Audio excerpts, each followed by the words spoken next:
Você está no cockpit de um P-47 Thunderbolt em algum lugar sobre a França ocupada e seu altímetro marca 18.000 pés, altitude padrão de varredura de caça. Você pode ver por milhas lá de cima a paisagem agrícola, a faixa prateada do rio Sena, as manchas escuras dos aeródromos alemães abaixo.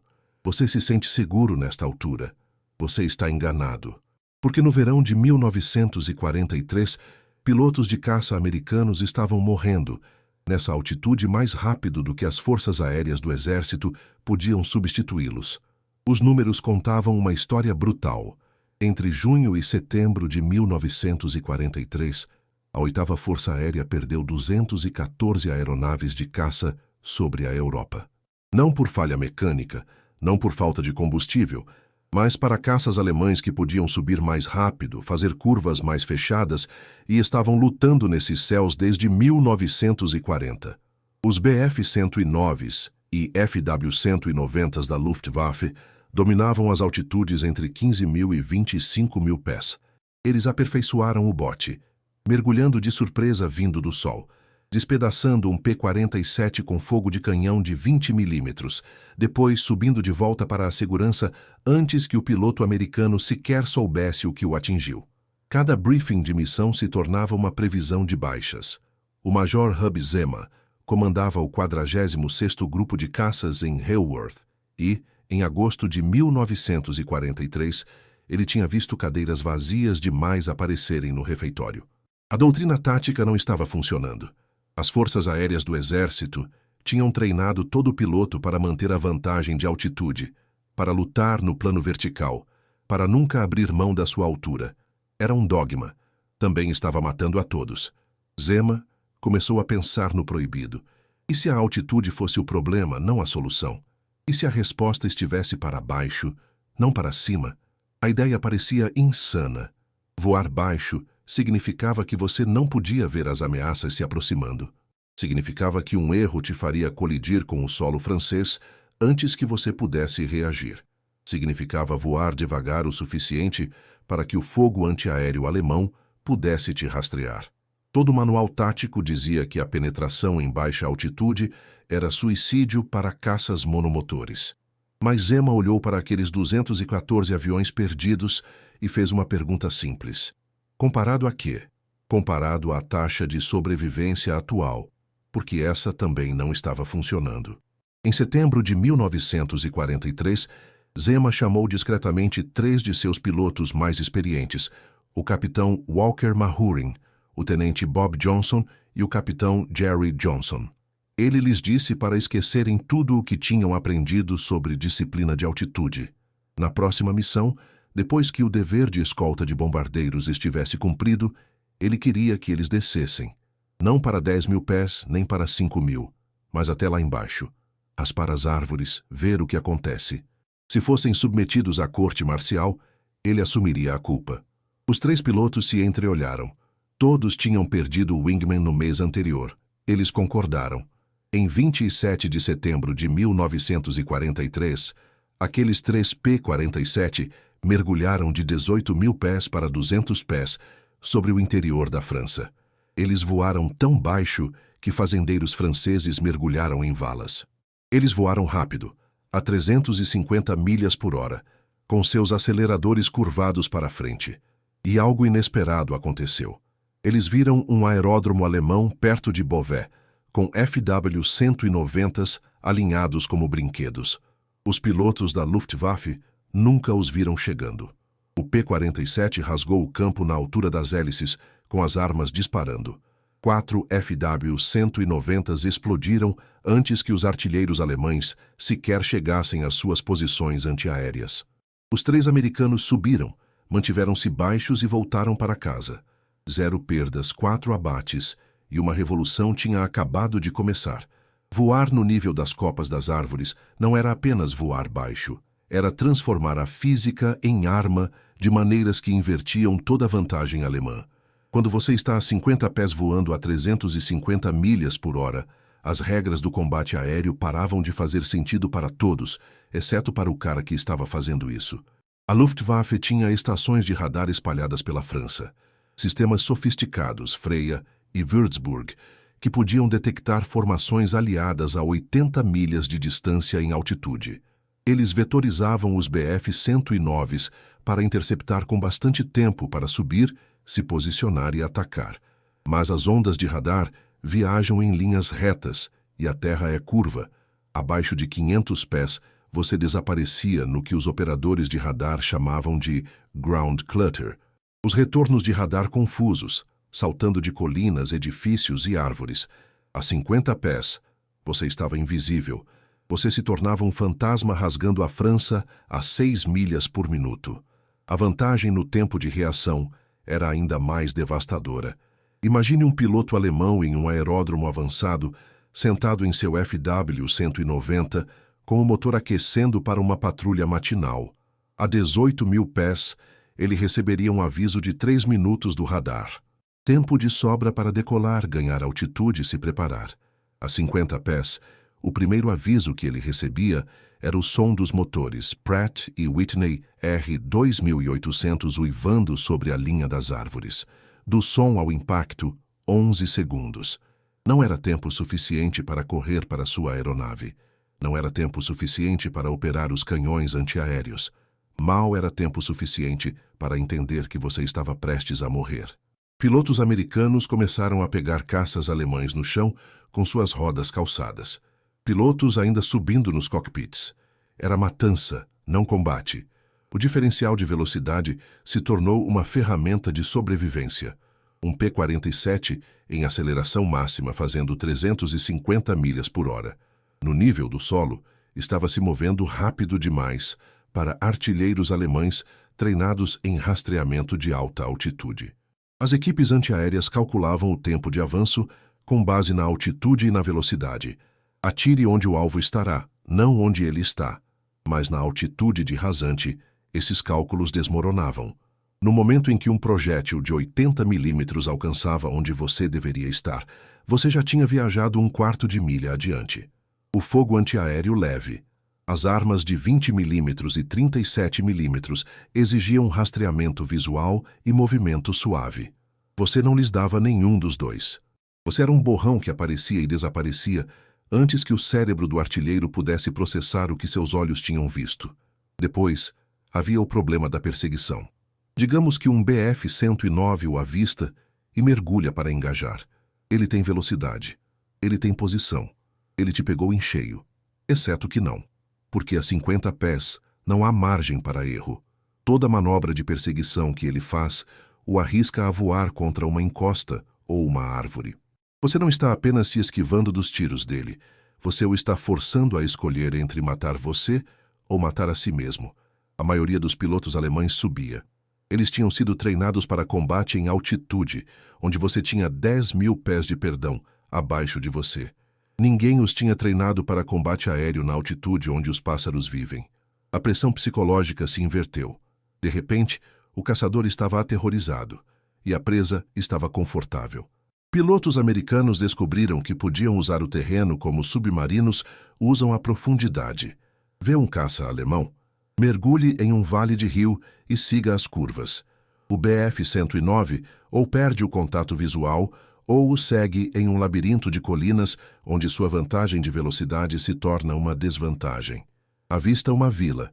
Voe direto através dela usando edifícios como escudos, torres de igreja, caixas d'água, linhas de árvores.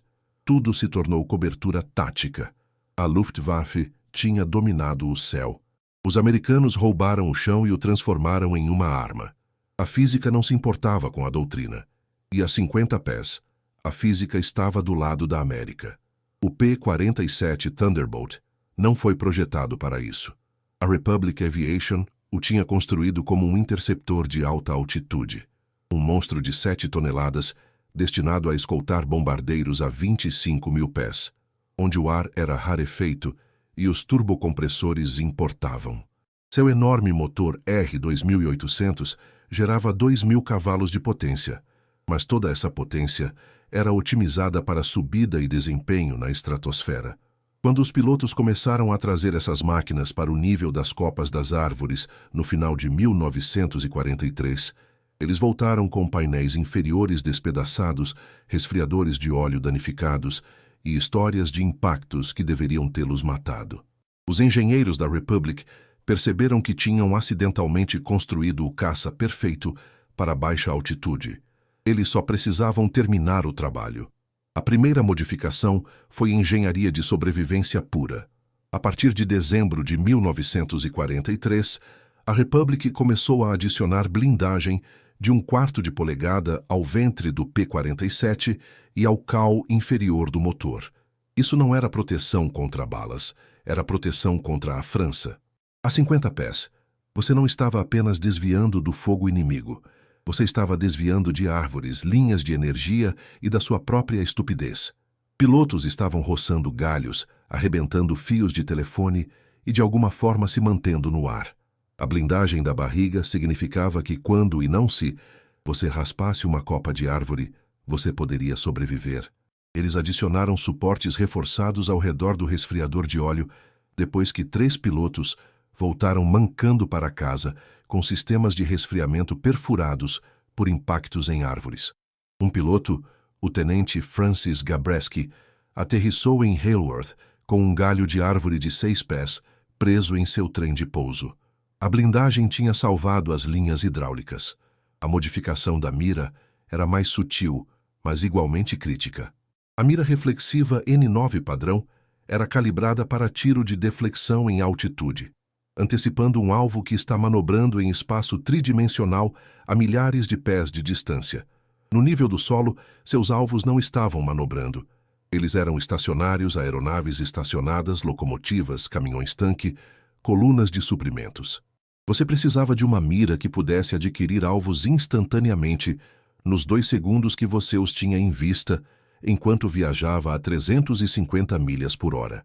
Em fevereiro de 1944, a Republic começou a instalar miras giroscópicas K-14 modificadas com alcance ajustado, basicamente transformando o Thunderbolt em uma arma que podia mirar sozinha. Você colocava o ponto na mira no alvo, apertava o gatilho e 8 metralhadoras. 50.50 Brownings apagavam o que quer que você estivesse olhando. Eles também mudaram os suportes de asa. O P-47 podia carregar bombas, mas os suportes padrão eram projetados para lançamento em alta altitude. Solte uma bomba de 500 libras a 50 pés, e a explosão mataria você com a mesma eficiência com que matava o alvo. Engenheiros desenvolveram técnicas de bombardeio de ricochete em baixa altitude emprestadas do Teatro do Pacífico. Você se aproximava de uma ponte ou bunker na velocidade máxima, soltava no último segundo possível e deixava a bomba ricochetear como uma pedra na água, exceto que estava ricocheteando no concreto direto para um depósito de combustível alemão. A variante P-47D-25, que saiu em março de 1944, veio com raízes de asa reforçadas especificamente para lidar com o estresse de se livrar dessas corridas de ataque insanas. Mas a modificação mais importante não foi mecânica, foi o treinamento tático. Em abril de 1944, pilotos de reposição chegando à Inglaterra estavam passando por um novo curso de qualificação em Asham. Eles voavam corridas de navegação a 50 pés sobre o interior da Inglaterra, aprendendo a ler o terreno em velocidades onde a hesitação significava a morte. Eles praticavam tiro rápido em alvos terrestres, aprendendo a atirar em janelas de 1 segundo.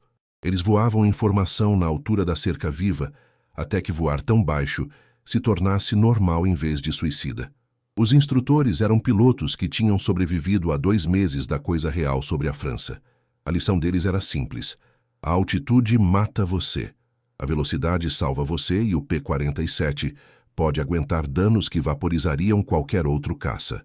Confie na aeronave, domine a altitude, e você pode viver o suficiente para ir para casa. 8 de abril de 1944. O dia em que a Luftwaffe aprendeu que nenhum lugar estava seguro mais.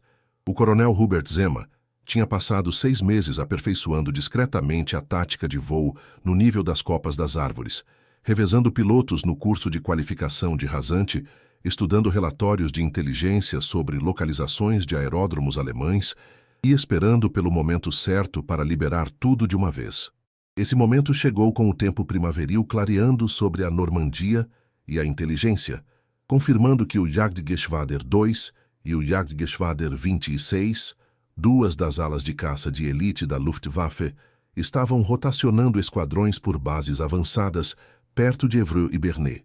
Os alemães achavam que esses campos estavam seguros, aninhados a 60 milhas para o interior, protegidos por baterias antiaéreas e redes de aviso antecipado. Eles estavam errados.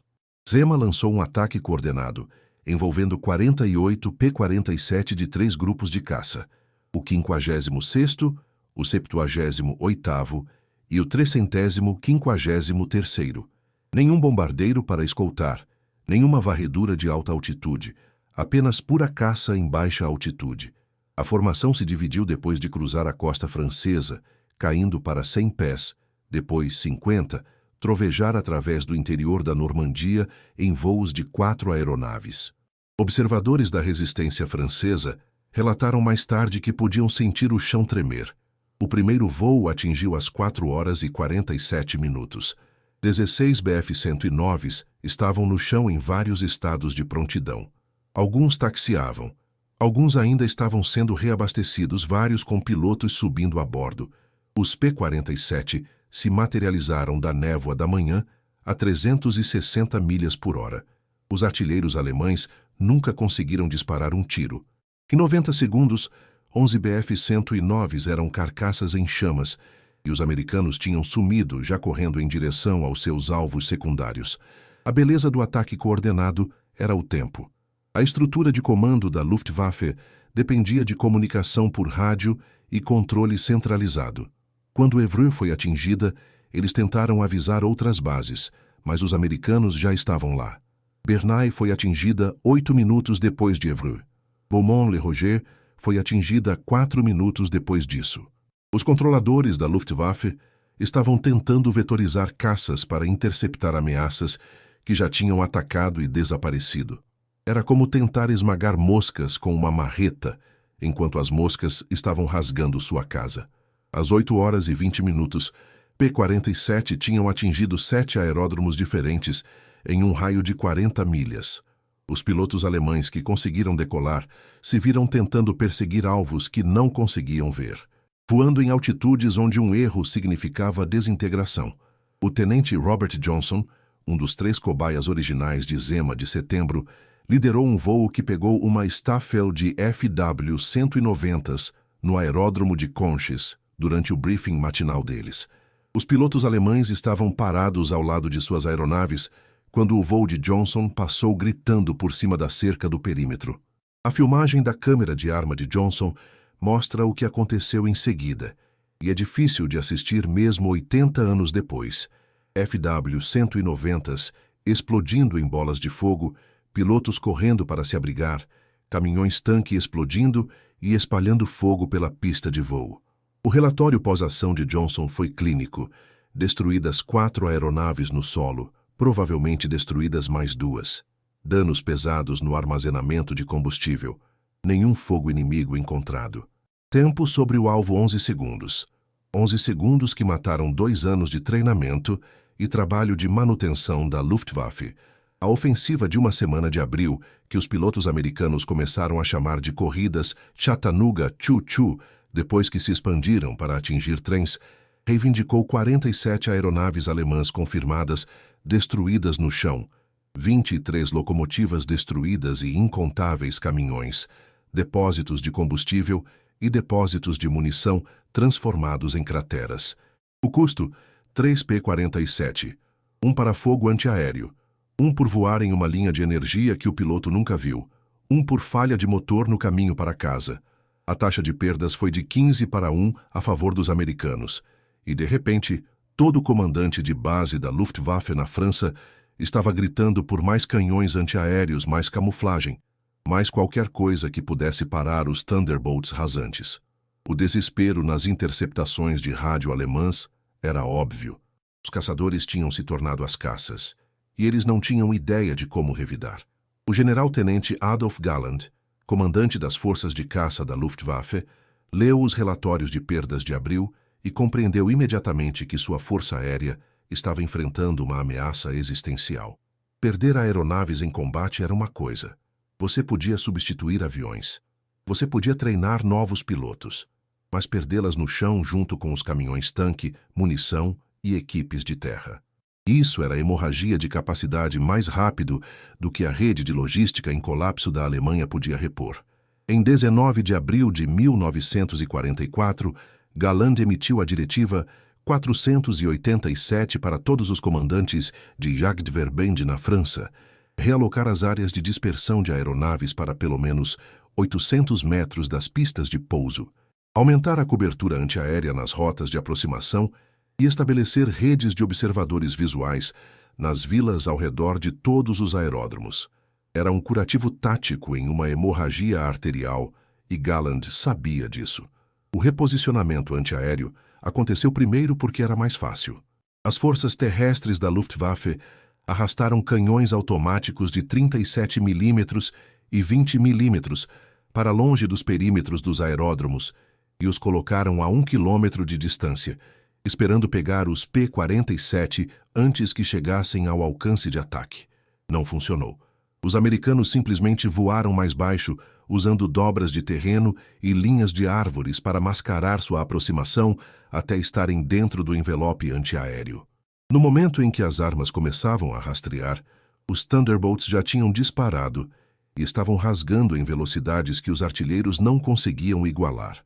Pior, posicionar baterias antiaéreas em campos abertos as tornava alvos. Pilotos de P-47 começaram a caçar os próprios canhões antiaéreos, metralhando as posições com fogo calibre .50, que transformava as equipes de artilharia em baixas. Um comandante de bateria antiaérea alemã perto de Dreux relatou ter perdido 17 homens em 3 semanas, sem marcar um único acerto em um caça americano. A rede de observadores foi mais eficaz, mas criou seus próprios problemas. A Luftwaffe recrutou civis franceses, alguns colaboradores voluntários, alguns coagidos, para observar estradas e campos perto de aeródromos e avisar por telefone quando ouvissem motores de aeronaves. Isso dava aos alemães talvez 30 segundos extras de aviso. Apenas tempo suficiente para os pilotos correrem para longe de suas aeronaves, o que significava que eles viviam, mas seus aviões ainda queimavam. A resistência francesa descobriu o sistema de observadores em dias e começou a alimentar relatórios falsos, enviando o pessoal da Luftwaffe correndo para suas áreas de dispersão para ataques fantasma, enquanto P-47 reais atingiam bases diferentes inteiramente.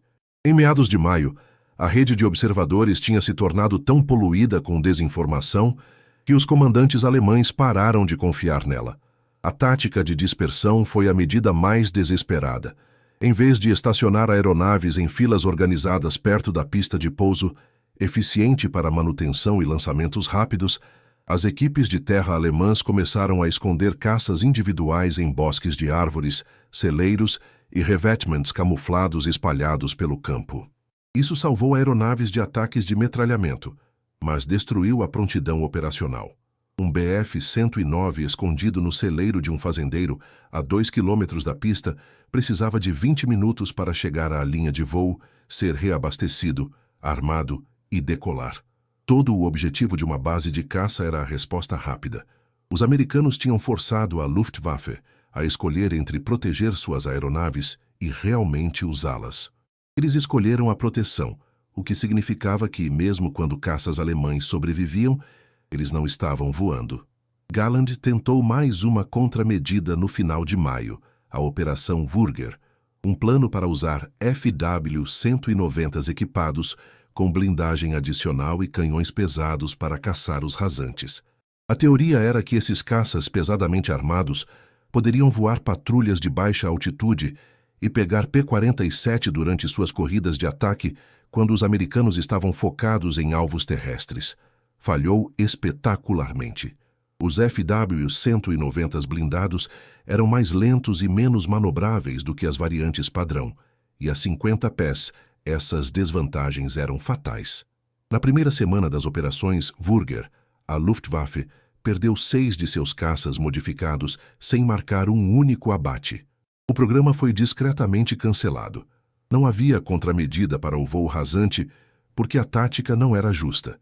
Ela explorava todas as fraquezas no sistema defensivo da Luftwaffe simultaneamente. Os alemães podiam se adaptar a um elemento, talvez dois, mas não a todos eles de uma vez.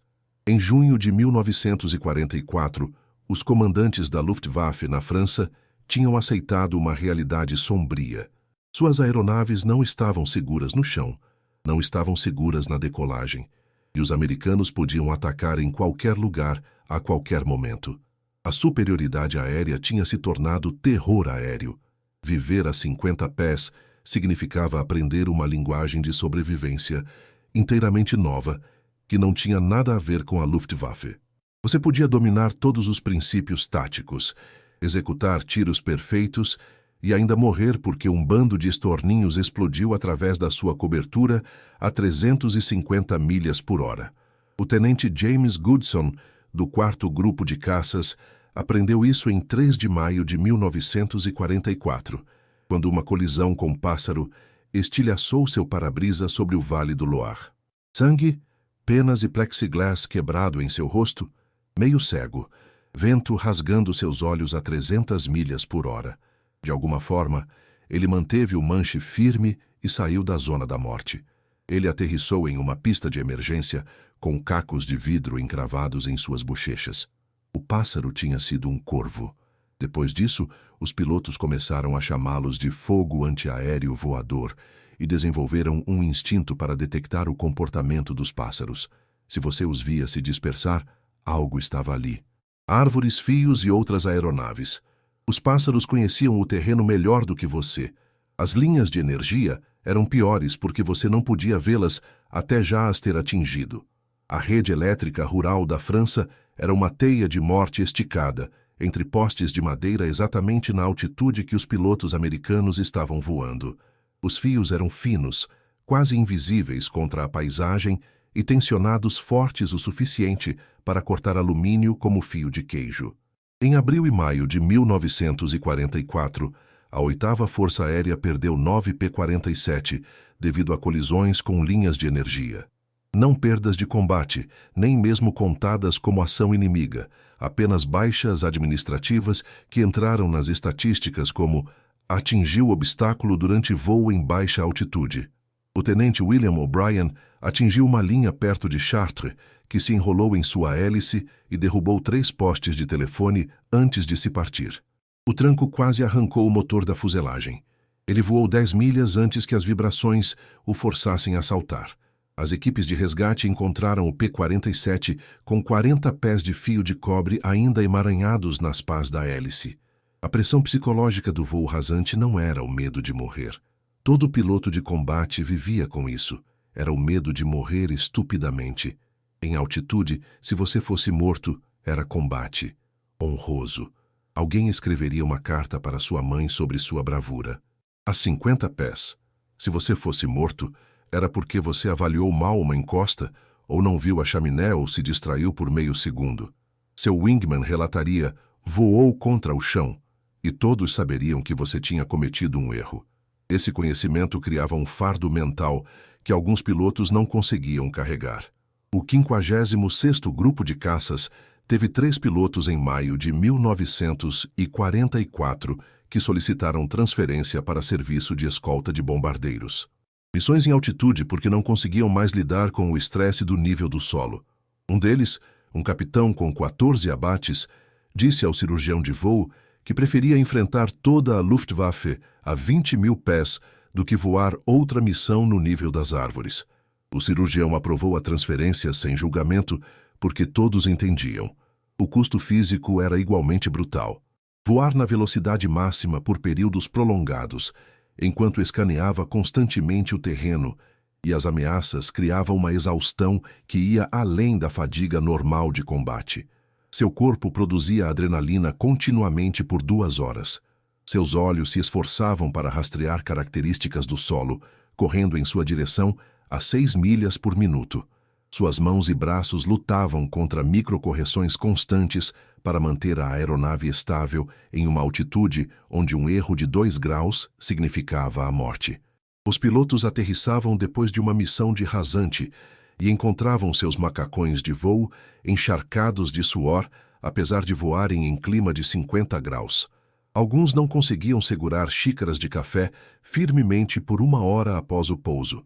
Os cirurgiões de voo documentaram casos de pilotos com tremores nas mãos tão severos que não conseguiam escrever seus relatórios pós-ação e tinham que ditá-los. Depois, havia aqueles que se adaptaram muito bem. Os pilotos que começaram a correr riscos desnecessários porque tinham sobrevivido a tantas missões que se sentiam invencíveis. Eles voavam a 30 pés em vez de 50. Eles metralhavam alvos em plena luz do dia que deveriam ter sido ignorados. Os comandantes de esquadrão vigiavam isso cuidadosamente, porque a autoconfiança naquela altitude tinha uma taxa de mortalidade de 100%. Era apenas uma questão de quando. O Major Gerald Johnson deixou um de seus melhores pilotos de castigo por 1 semana em maio, depois que o piloto voou por baixo de uma ponte ferroviária em vez de por cima. Não porque ele tivesse violado os regulamentos, mas porque tinha parado de ter medo. A 50 pés, um medo saudável era a única coisa que o mantinha vivo. Perca isso e você se tornava uma estatística. 6 de junho de 1944, 5 horas e 30 minutos. O amanhecer estava rompendo sobre a Normandia e 156 mil tropas aliadas estavam atingindo 5 praias de invasão no maior assalto anfíbio da história humana. A operação inteira dependia de uma suposição crítica que a Luftwaffe não apareceria. Não conseguiria aparecer, mas não apareceria, porque os caças americanos tornariam qualquer tentativa alemã de alcançar as praias uma missão suicida. O general Eisenhower tinha apostado a invasão na supremacia aérea, e os P-47 rasantes estavam prestes a descontar esse cheque. Antes que a primeira lancha de desembarque tocasse a areia, 289 Thunderbolts já estavam rasgando o norte da França no nível das copas das árvores, atingindo todas as bases da Luftwaffe dentro de 150 milhas da costa. O ataque começou às 4 horas e 45 minutos, 90 minutos antes da hora H. O timing foi cirúrgico. Pegar os alemães durante o momento de maior vulnerabilidade, bem quando eles estavam preparando patrulhas do amanhecer para investigar a frota de invasão que o radar tinha rastreado a noite toda. No aeródromo de Creil, 35 milhas ao norte de Paris, um grupo de Bf-109s estava taxiando para a posição de decolagem quando 8 P-47 do 78º Grupo de Caças se materializaram da escuridão pré-amanhecer. Os pilotos alemães estavam com suas coberturas abertas, verificando instrumentos, completamente focados em sua rotina pré-voo. Eles morreram sem nunca ver o que os matou. 18 Bf-109s destruídos no tempo que leva para ler este parágrafo. Em Beauvais, em Abbeville, em Amiens, a mesma cena se repetia. Caças alemães queimando antes que pudessem defender as praias que estavam prestes a ser perdidas. As táticas de voo rasante evoluíram em tempo real naquela manhã para algo mais sofisticado do que simples ataques de metralhamento. Grupos de caça coordenaram varreduras contínuas. Enquanto um voo terminava seu ataque e se afastava do alvo, outro já estava a caminho de uma direção diferente. Os alemães nunca tiveram um respiro. Interceptações de rádio capturaram controladores da Luftwaffe, gritando ordens contraditórias tentando vetorizar caças para interceptar ameaças vindo de todos os lugares simultaneamente. Às 6 horas e 20 minutos, o Jagdgeschwader 26 tentou lançar uma Staffel de Laon Atiers para atacar as praias. Eles conseguiram colocar 4 aeronaves no ar antes que P-47 atingissem o campo. As 4 que decolaram foram surpreendidas por P-51s de alta altitude, esperando acima da camada de nuvens. Nenhum alcançou a costa. A destruição sistemática não era apenas sobre matar aeronaves, era sobre quebrar a vontade da Luftwaffe de sequer tentar.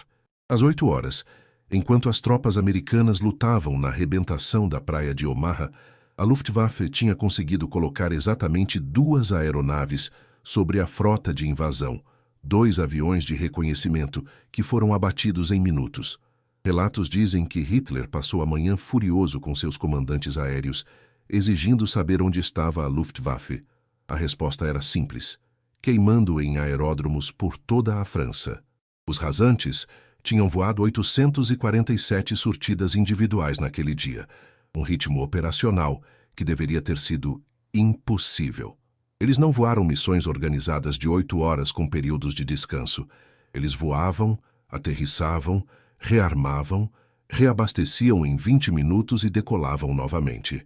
Alguns pilotos voaram 4 sortidas antes do pôr do sol.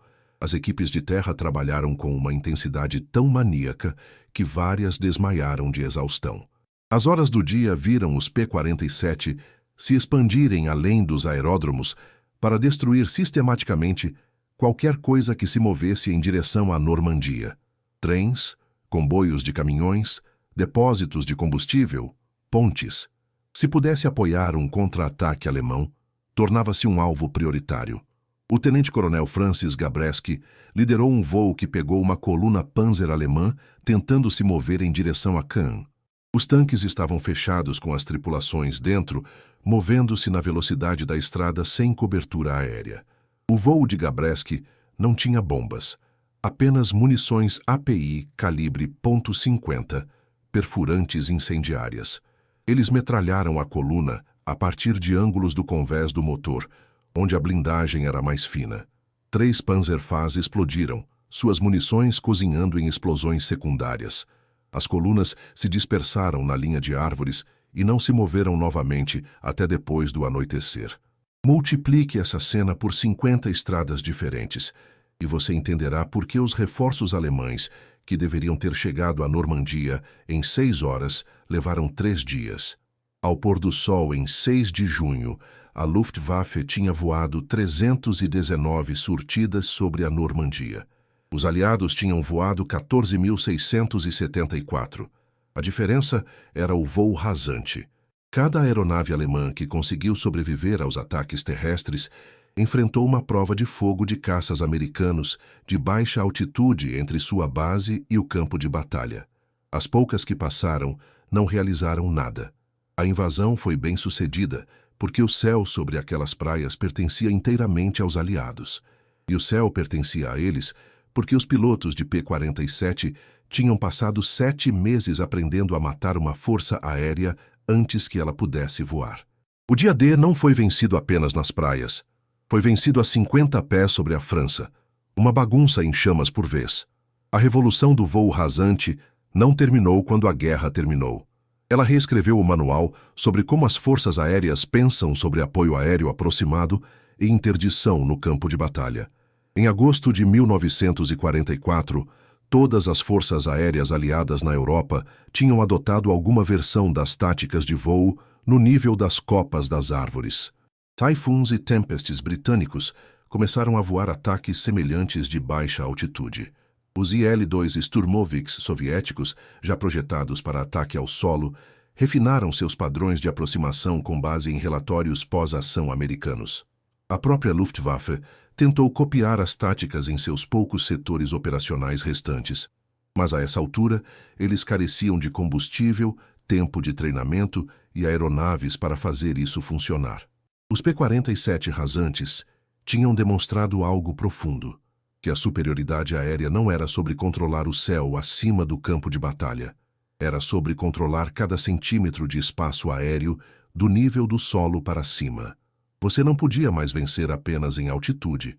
Você tinha que dominar em todos os lugares. As estatísticas de baixas validaram toda a abordagem, apesar de sua curva de aprendizado brutal. Entre abril e agosto de 1944, grupos de P-47 voando missões de voo rasante destruíram 1.823 aeronaves alemãs no chão. Destruíram 315 locomotivas, mais de 9.000 caminhões e veículos blindados e centenas de pontes e depósitos de combustível. Eles perderam 289 aeronaves no mesmo período, 114 para fogo antiaéreo, 87 para obstáculos terrestres e falha mecânica durante o voo em baixa altitude, 67 para caças inimigos e 21 para causas desconhecidas. Uma taxa de perdas de aproximadamente 15% ao longo de 5 meses das operações de combate mais intensas na história da aviação. Números brutais, mas sustentáveis. Mais importante, As aeronaves que destruíram no chão nunca mataram bombardeiros aliados, nunca metralharam tropas aliadas, nunca contestaram os céus sobre a França. A matemática da atrito favoreceu o lado que podia repor as perdas. E em meados de 1944, esse definitivamente não era a Alemanha. A Guerra da Coreia viu pilotos americanos aplicando princípios de voo rasante contra forças norte-coreanas e chinesas com efeito devastador. Jatos F-80 e F-84 rasgaram o interior da Coreia no nível das árvores, atingindo colunas de suprimentos e aeródromos, usando táticas refinadas sobre a França uma década antes. As velocidades eram maiores, jatos versus hélices, mas a abordagem fundamental permaneceu idêntica. Voe baixo, voe rápido, explore o terreno, atinja os alvos antes que eles saibam que você está lá. Os vietnamitas aprenderam essas lições da maneira mais difícil possível, quando F-4 Phantoms e A-7 Corsairs americanos voaram missões de interdição em baixa altitude ao longo da trilha Ho Chi Minh. A terminologia mudou. O voo Nap of the Earth, na altura do solo, substituiu o voo rasante, mas o DNA era de pura tática Thunderbolt de 1944. A doutrina moderna de apoio aéreo aproximado ainda carrega as impressões digitais daqueles pilotos de P-47. O A-10 Warthog, projetado na década de 1970 especificamente, para ataque ao solo em baixa altitude, incorporou todas as lições aprendidas sobre a França. Proteção de blindagem pesada por baixo, sistemas de voo redundantes, armas otimizadas para alvos terrestres e treinamento que enfatiza a mascaragem de terreno e abordagens de alta velocidade. As escolas de sobrevivência da Força Aérea ainda ensinam os princípios táticos, que os pilotos de Hub Zema descobriram por tentativa e erro, que a altitude lhe dá visibilidade, mas o nível do solo lhe dá surpresa, que a velocidade em baixa altitude é melhor proteção do que a manobrabilidade em alta altitude, e que o chão é uma arma se você souber como usá-lo. A aeronave específica mudou. As armas ficaram mais sofisticadas, mas o conceito central de usar o terreno e a velocidade para alcançar a surpresa tática permaneceu um dogma. O legado psicológico pode ser ainda mais importante do que o tático. A campanha de voo rasante provou que a sabedoria convencional podia estar errada, que a doutrina escrita em tempo de paz pode precisar ser descartada quando as pessoas começam a morrer, e que às vezes a resposta certa é aquela que parece completamente insana. Hub Zema foi submetido à corte marcial exatamente nunca por seus experimentos táticos não autorizados. Em vez disso, ele recebeu a Cruz de Serviço Distinto. As Forças Aéreas do Exército e, mais tarde, a Força Aérea Independente internalizaram uma lição cultural sobre inovação sob fogo. Quando confrontado com perdas inaceitáveis, você não continua fazendo a mesma coisa com mais esforço. Você questiona tudo. Você testa alternativas e capacita oficiais juniores a experimentar. Essa flexibilidade institucional se tornou parte da doutrina do poder aéreo americano. Caminhe pelo Museu da Força Aérea em Dayton hoje e você encontrará um P-47 Thunderbolt suspenso do teto, e o cartaz fala sobre escolta de bombardeiros de alta altitude e o motor radial maciço. É historicamente preciso, mas incompleto. A verdadeira história do Thunderbolt é que ele se tornou mais perigoso quando voou mais baixo. Quando os pilotos apontaram aquele nariz maciço para o chão em vez de para o céu. Quando se tornou um predador rasante que ensinou uma geração inteira a lutar na altitude, onde a física e a surpresa importavam mais do que a vantagem de altitude. 7 meses, 50 pés e uma disposição para ignorar todas as regras. Foi assim que os pilotos americanos pegaram a Luftwaffe desprevenida e ajudaram a vencer a guerra.